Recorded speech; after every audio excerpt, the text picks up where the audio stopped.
A young woman stands in the doorway of her mother-in-law's house, holding a bundle of her own belongings, uncertain whether she still lives there. Outside, in the hill country of 8th century Judah, the crops have failed twice. The courts take bribes without shame, and something quieter has failed alongside them: trust. Micah, a prophet from a small village most of Jerusalem has never heard of, is watching this happen up close, and he writes down what he sees in words sharper than anything else in his short book. A son treating his own father with contempt, a daughter turning against her mother, a household where the people closest to you become the people you can no longer trust. He isn't describing an enemy invasion, he's describing dinner tables. 700 years pass. A different teacher, in a different village, stands in front of a different crowd of followers he is about to send out into the world, and he reaches for those same words, almost unchanged, and hands them back, not as a memory, as a warning, which raises a question worth sitting with. Why would the one called the Prince of Peace choose, deliberately, to describe his own arrival using the language of a nation's worst possible moment? To answer that, we have to leave Jesus standing where we found him, and go back to the world Micah was actually standing in. Because the sword saying doesn't start with Jesus. It starts centuries earlier, in a much smaller, much more ordinary crisis. Micah is not writing from Jerusalem. He's from Moresheth, a farming town in the Judean lowlands, the kind of place a city prophet might never mention and a king might never visit. That detail matters. Micah isn't reporting palace politics from a safe distance. He's watching this collapse happen at ground level, in villages like his own, among people whose names never make it into the royal records. The backdrop is the 8th century BC, a period when the northern kingdom of Israel is either recently fallen or actively falling to the Assyrian Empire, and Judah, watching its northern neighbor get swallowed whole, knows it may be next. This is not abstract dread. Assyria is the dominant military power of the age, capable of leveling entire cities and deporting their populations wholesale, resettling them hundreds of miles from home, so thoroughly that within a generation their identity as a people begins to dissolve. Judah's kings spend this entire period making desperate calculations: resist, pay tribute, seek alliances, any of which might buy a few more years before the same fate arrives at their own gates. But Micah's sharpest words aren't aimed at foreign kings. They're aimed inward. Judah, in his account, is a nation rotting from the inside before Assyria ever needs to lift a hand against it. Judges take bribes and call it justice. Officials demand payment for decisions they're already required to make honestly. Prophets, the very people meant to speak for God, will tell you whatever you want to hear, as long as you can afford to feed them. This is a society where every layer of authority, meant to protect the vulnerable, has quietly turned into another toll booth. And Micah's claim is that this corruption hasn't stayed in the courts and the marketplaces. It has moved into the last place anyone expects it to reach, the home. In this world, the household isn't a private retreat from public life, the way it might feel today. It's the basic unit of survival. Extended families work shared land together, care for aging parents together, protect each other's inheritance together, and in a land with no functioning social safety net beyond the family itself, trust between generations is not a nicety. It's infrastructure. To honor your father and mother wasn't simply good manners in this world. It sat inside Israel's own law as one of the 10 central commandments, a sacred obligation woven into the fabric of covenant life itself. Which is exactly what makes Micah's accusation so devastating. He isn't saying Judah has enemies at the border. He's saying Judah has stopped being able to trust its own dinner tables, sons humiliating fathers, daughters rising against mothers, brides at odds with the mothers-in-law whose households they've joined. The last safety net a person has, the family, has become just one more place where a person can be betrayed. It's worth noting where this sits inside Micah's book as a whole, because it isn't an isolated outburst. Micah opens by pronouncing judgment on both the northern and southern kingdoms for injustice and idolatry, moves through oracles against corrupt leaders who build Zion with blood, and repeatedly contrasts the failures of the present with a promised future restoration, a coming ruler from Bethlehem, a day when nations will beat their swords into plowshares. The household collapse verse sits near the very end of the book, in the middle of what scholars often describe as a covenant lawsuit, God bringing formal charges against his people. It functions less like a passing complaint and more like a summary verdict. This is what unfaithfulness ultimately costs, all the way down to the family table. This is the world Micah is standing in when he reaches for the sharpest sentence in his book, a sentence that isn't really a prediction of what's coming, it's a diagnosis of what's already happened. And it's this exact sentence, unearthed from a small prophet's small book about a specific national collapse 2,600 years ago, that a Galilean teacher will pick back up 7 centuries later and hand to 12 men he's about to send out into the world. Which means, before we can understand what Jesus meant, we have to actually read what Micah wrote. Open Micah's book to chapter 7, and the collapse he's been describing throughout the earlier chapters, corrupt judges, bribed officials, a nation eating itself from the inside, finally reaches its sharpest point. Micah writes, "Do not trust a neighbor, put no confidence in a friend. Guard the doors of your mouth from her who lies in your arms. For the son treats the father with contempt, the daughter rises up against her mother, the daughter-in-law against her mother-in-law. A man's enemies are the men of his own house." Notice what Micah does here that's easy to read past. He doesn't say, "Your enemies will surround you," or "foreign armies will invade." He says the opposite. The danger has moved inside the walls. Don't trust your neighbor. Watch what you say, even to the person lying next to you. The people who share your table are the people you now need to guard yourself against. Consider how strange that would sound to Micah's first hearers. In a world without banks, without any modern system of law enforcement, without government safety nets of any kind, family was the entire infrastructure of survival.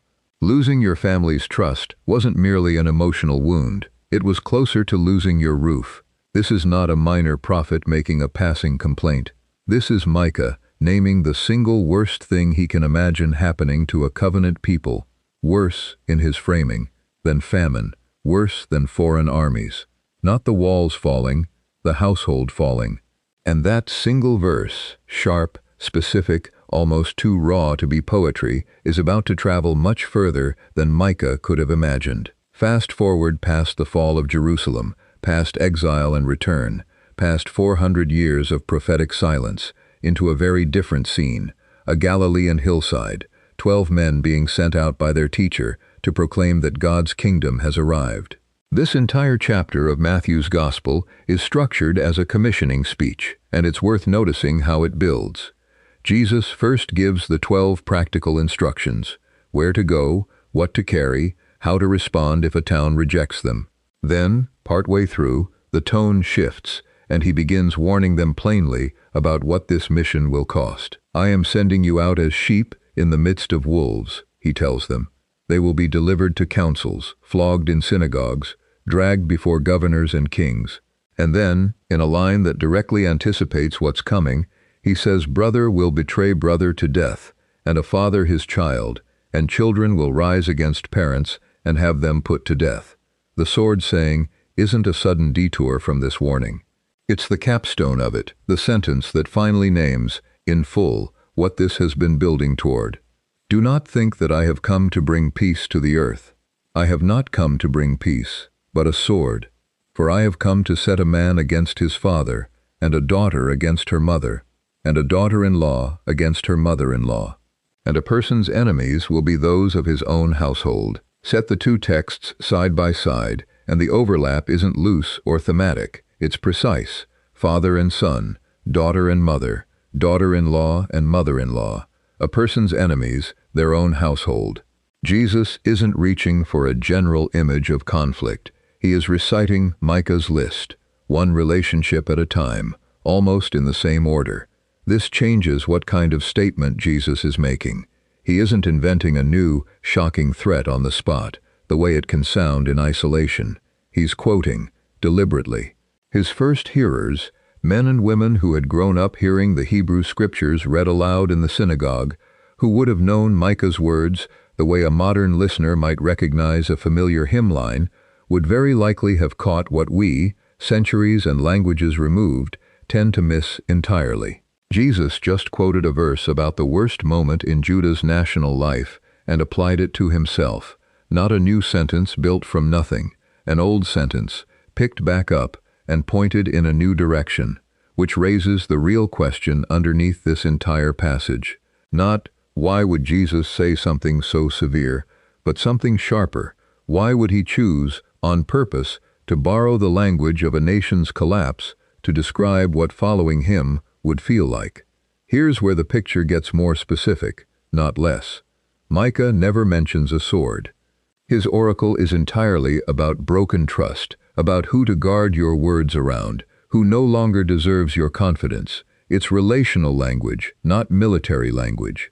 Jesus, quoting nearly all of Micah's list, adds something Micah's original text doesn't contain.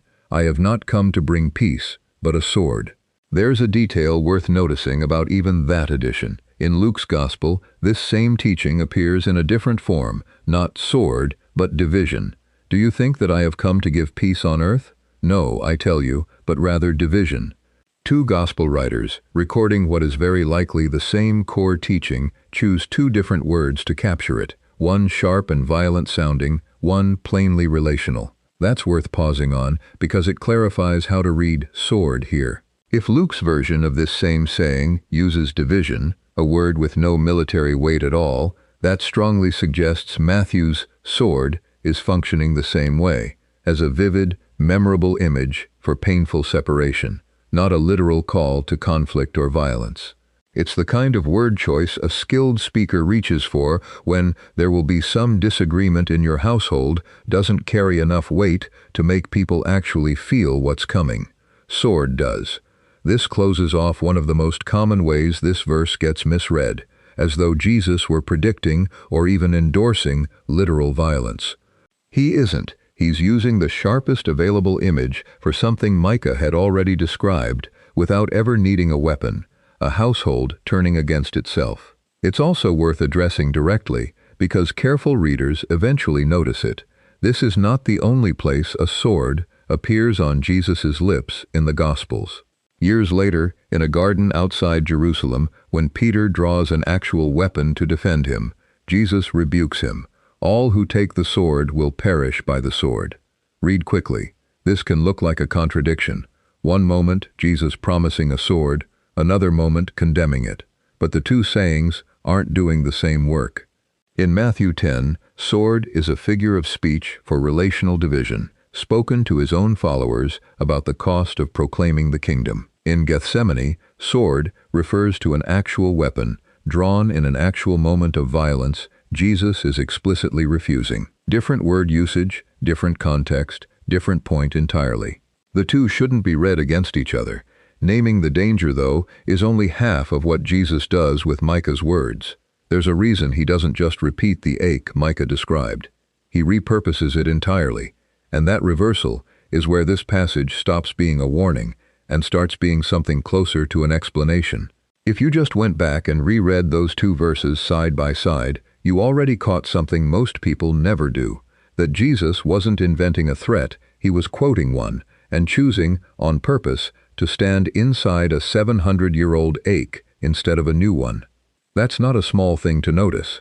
If this is the kind of connection you want more of, the ones sitting quietly between two testaments, waiting for someone to actually put the verses side by side, that's exactly what this channel is built for.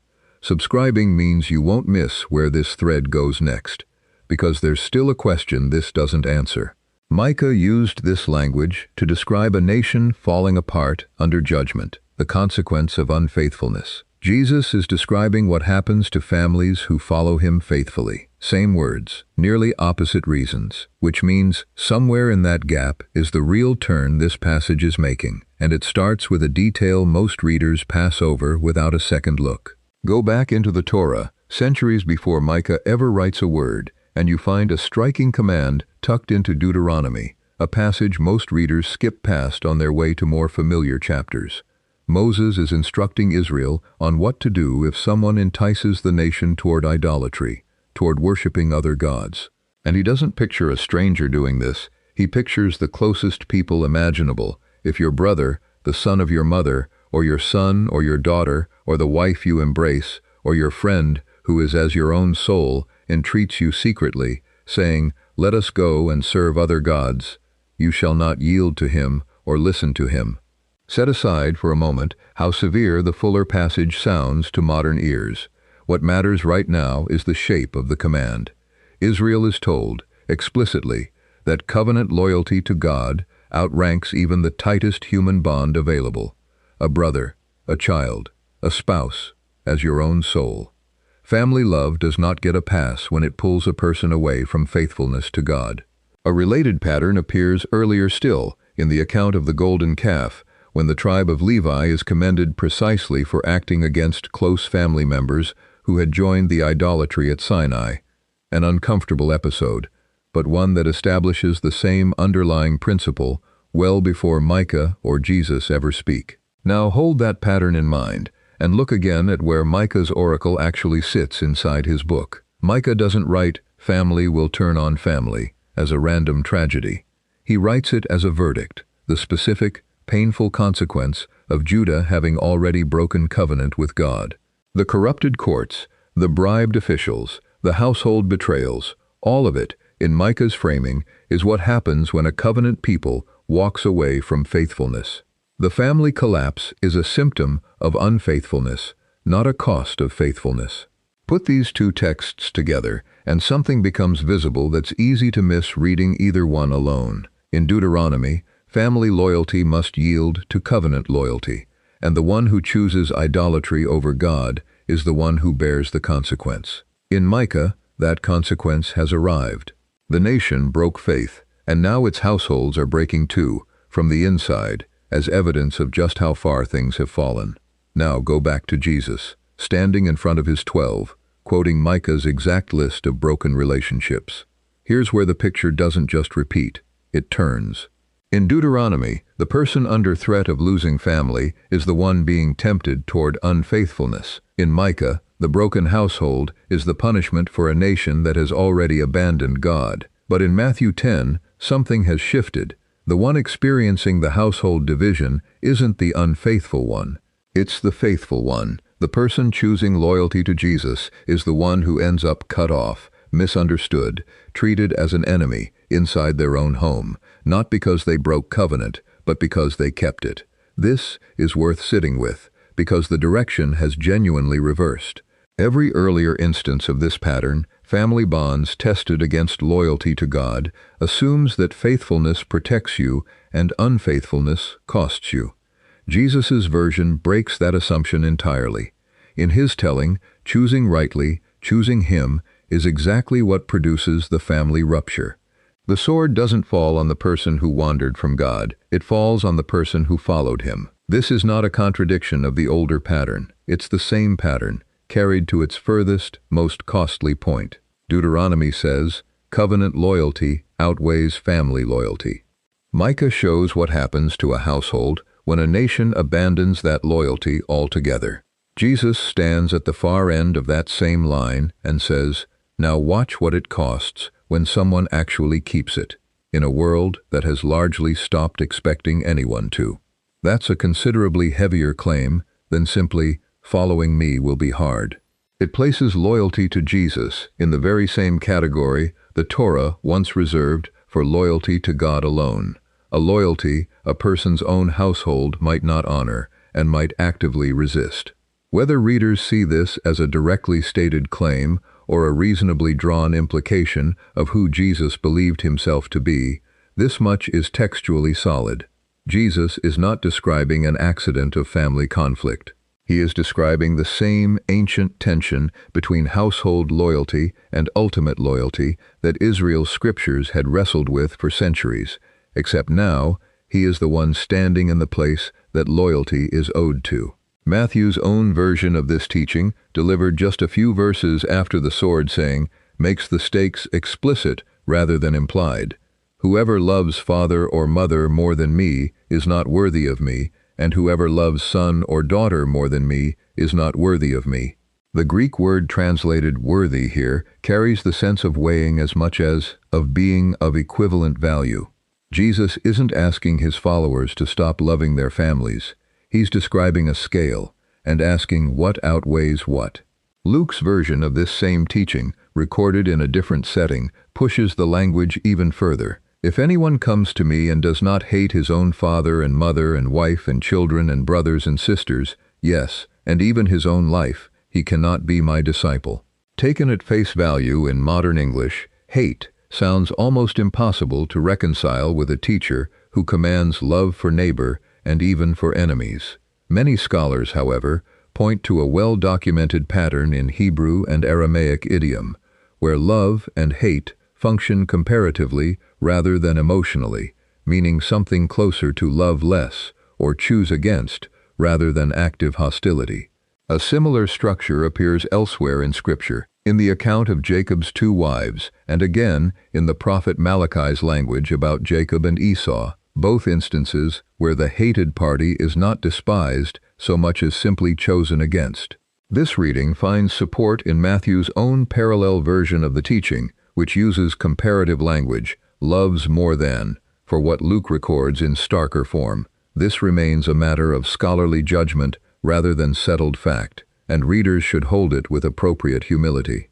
But it offers a responsible way to understand severe-sounding language without either softening it into nothing or treating it as a demand for literal hostility toward one's own family, which the rest of Jesus' teaching plainly does not support, which reframes everything Micah's language was doing in Jesus' mouth.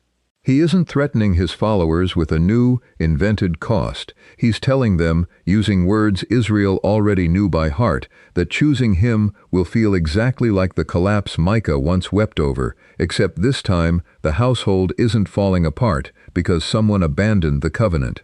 It's falling apart because someone finally kept it, all the way through, no matter what it cost at their own table. It helps, at this point, to see exactly what kind of household this teaching would have landed inside.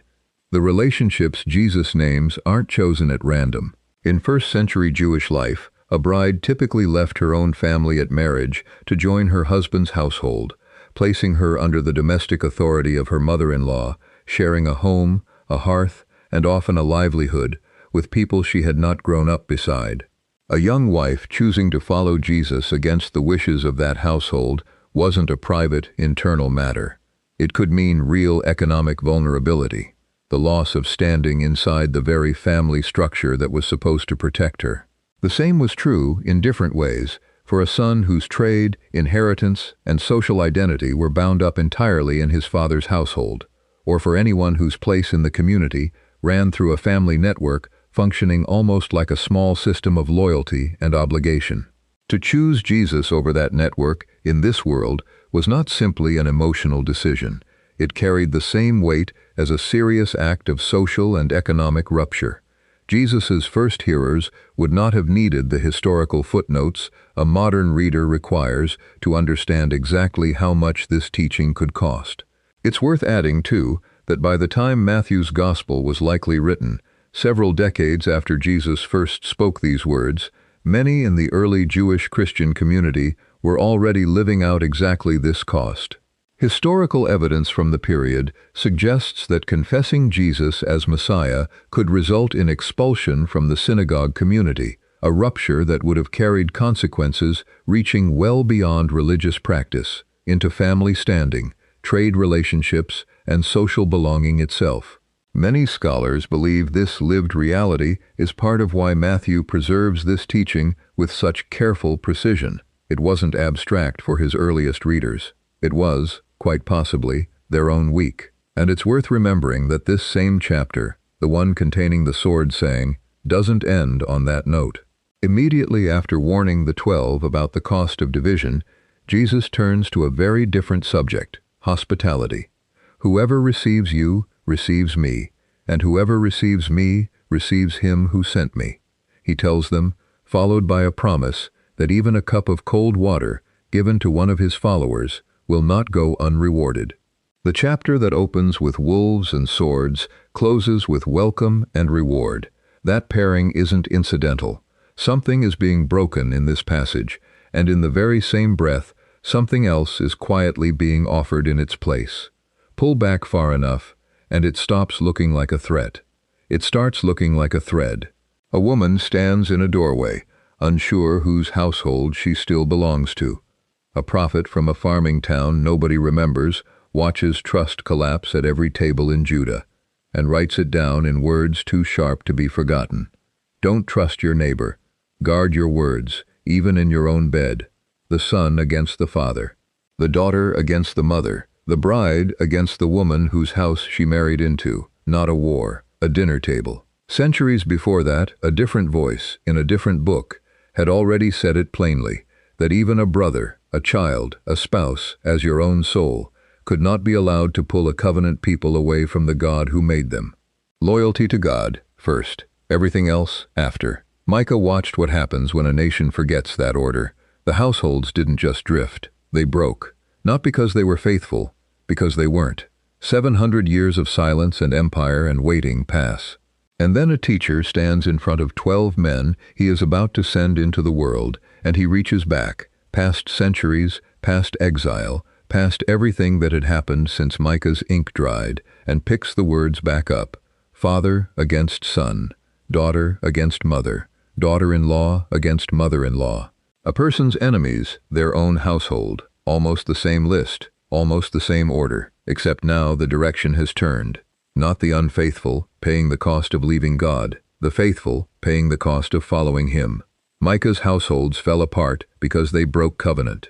Jesus' households will fall apart because someone finally keeps one. Same ache, opposite reason. Jesus doesn't soften that reversal. He names it plainly, sword, not peace, reaching for the sharpest word available, because there may be some disagreement was never going to prepare anyone for what was coming. Luke calls it division. Matthew calls it a sword. Micah never needed a weapon at all. He just needed to describe a family that no longer trusted itself. 3 writers, 7 centuries apart, one ache, handed forward, carried by different mouths, meaning something new every time it's picked back up. A collapse that was once evidence of unfaithfulness becomes, in Jesus' hands, evidence of loyalty. The sword was never a threat invented out of nothing. It was a very old wound, reopened on purpose, because this time it wasn't a sign that something had been broken. It was a sign that something, finally, had been kept. There's something in that reversal worth sitting with quietly, because it isn't only an ancient pattern. It's a very specific kind of pain that hasn't gone anywhere in 2,000 years. Somewhere, right now, someone is sitting at a family dinner where their faith is the thing nobody mentions directly, but everyone is thinking about. A decision to follow Jesus more seriously, not less, has become the quiet source of tension in a house that used to feel simple. A parent who doesn't understand. A spouse who feels like they married someone different than the person across the table now. A sibling who thinks devotion has turned into distance. And there's a very natural, very human question underneath all of that. Did I do something wrong? That question makes sense. Most of us learn, correctly, that love should hold a family together, that faith is supposed to make us gentler, easier to live with, not harder to understand. So when following Jesus seriously seems to be the thing pulling a relationship apart rather than strengthening it, it's easy to quietly wonder whether the fault lies somewhere in you, some excess, some imbalance, something you're getting wrong that a wiser, calmer version of faith wouldn't cause. This is exactly where Micah's borrowed words become less like ancient history and more like recognition, because Jesus never framed this tension as evidence of failure. He framed it, using Micah's own language, as something closer to evidence of the opposite. Not every fracture in a family is a sign that someone has gone astray. Sometimes, not always, but sometimes, a fracture is the visible mark of loyalty finally being placed where it was always meant to go first. Micah's households broke because faithfulness had disappeared. Jesus says some households will feel that same break precisely because faithfulness has finally arrived, in one member, in a way the rest of the house isn't yet ready to share. That doesn't make the ache smaller. If anything, it makes it more honest. Jesus never tells his followers this cost is a misunderstanding to be smoothed over, or a phase to be waited out until everyone comes around. He says it plainly, using the sharpest word available, because he isn't interested in surprising anyone later with a grief he never mentioned up front. But notice what he doesn't say, too. He doesn't say the fracture is the final word. In the same breath he describes the sword, he also describes a welcome, a promise that whoever receives his messengers is, in some real sense, receiving him, and receiving the one who sent him. Elsewhere in this same gospel, Jesus will describe a family, defined not by blood, but by shared obedience. Whoever does the will of my Father in heaven is my brother and sister and mother. The family a person may lose one relationship within is not the last family they will ever have. Something is being torn. And in the same movement, something is being built. Maybe that's the part of this ancient tension that reaches furthest into an ordinary life. Not a promise that the discomfort will resolve on any particular timeline, not a guarantee that the relationship will heal or that the misunderstanding will lift. Just this, older than expected and strangely steadying. The ache of being misunderstood by the people closest to you is not new, and it was never proof that something has gone wrong. Micah wept over a household breaking apart in unfaithfulness. Jesus warned his followers of a household straining under faithfulness. Two very different reasons, the same very human weight. Whoever is carrying that weight right now is not carrying something Scripture has never seen before. Micah wept over a household breaking in unfaithfulness. Jesus warned his followers of a household straining under faithfulness, the same wound finally worn for the right reason. If this changed the way you'll read that verse, or gave a name to something you're already carrying at your own table, that's why this channel exists. Subscribe to the Scripture Project so studies like this keep finding you. Share it with someone who might need to know this ache has scriptural company. And if a line here stayed with you, leave it in the comments. This is a community built on one honest conversation at a time.